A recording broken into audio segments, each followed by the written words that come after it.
Whether we choose to have children or not, I feel that every person, especially women, have a relationship with it. You decide, am I going to have children? Am I going to not have children? What will that be like? When do I want them? We all think about it at one time or another, regardless of what we choose. Now, if we go on to decide that child rearing is something that we want to do, often we're filled with hope. We have hopes and dreams for our children, that they will be healthy, that they will find happiness, and that they will be successful. What we also think about is the what ifs. What if my child struggles? What if my child has something that makes them unhealthy? What if my child has a disability?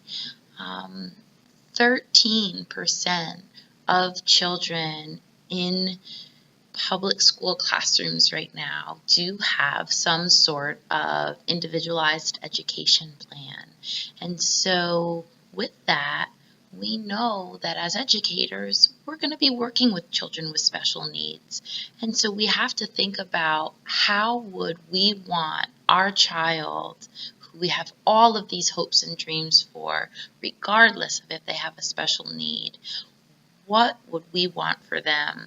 Teachers need to be an advocate and a resource for all children and all families, but particularly for children with special needs.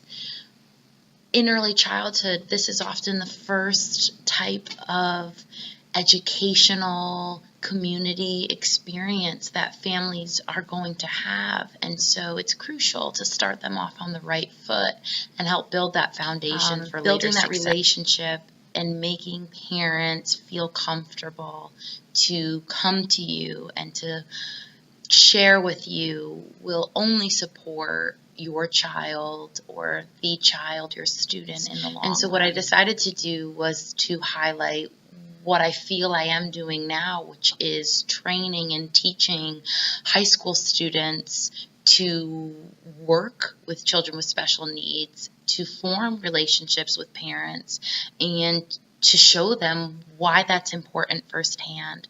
So I've been fortunate enough to have the experience of watching these students go into classrooms and get that firsthand experience themselves by working with children, observing teachers, going on field trips, attending workshops.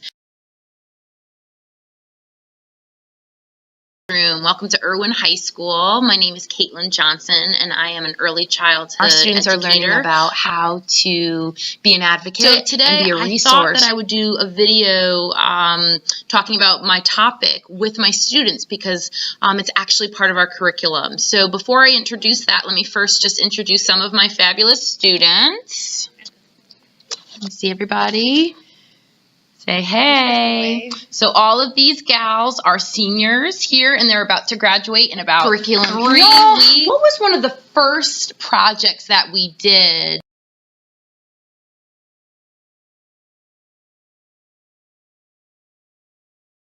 Parents as partners. Talk to us about that. So you can connect with their parents, because like if you have a kid, you want to connect with the teacher, see how your child's doing. So parent as partner helped us connect with the parents and tell them how they kid. Why do you suppose that was one of the first things that we wanted to talk about in this honors class? Because it's important. It's important. Why? Because we're taking care of their child. Because you're with the child every single day, huh? It's important to know the child's parents also. It's important to know the child's parents also. Why? Why is it important to know the parents? And be trustful.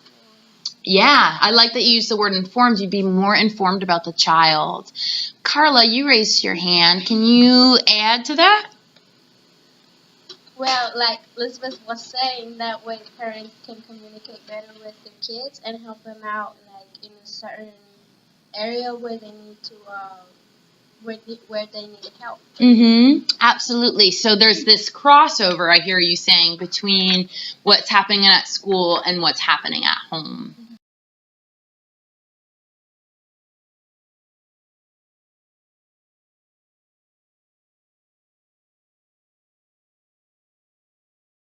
Do you all feel like when you did your Parents as Partners project that helped? I did like a Valentine's Day present thingy for Miss Evelyn, and I got a lot of response from that. Okay. Like that was a good idea. Mhm. I got give one. something to Miss Evelyn. Do you feel like that has helped you build relationships with the parents? Mm-hmm.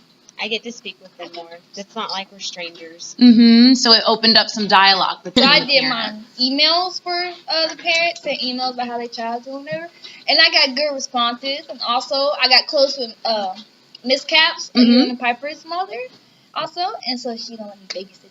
Wonderful. So it built that relationship where now they're inviting you into their home.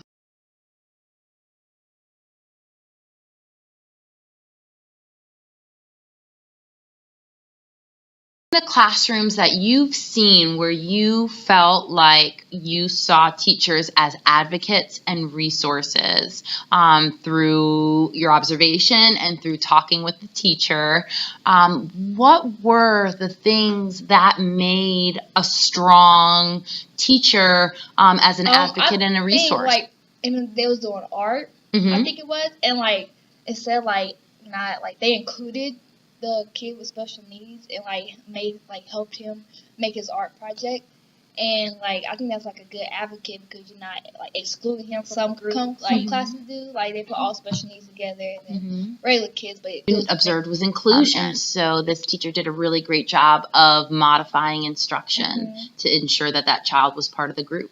Great. I thought the teacher would give a little bit more attention to him, not a lot. Well, the same as the others, but she helped him more, a little bit more one-on-one. So there was more one-on-ones. Communicating with him, and she had like paid more attention to him, and she was really emotional because it was her last day. It was.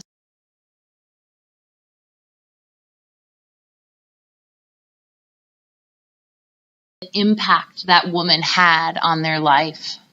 It was a big impact because she was helping their child grow and get help and learn more. Do you think if they ever had a question about special education services, they would feel comfortable calling her? Yeah, they'll text her right away. Yeah, she was talking about how she texts with them.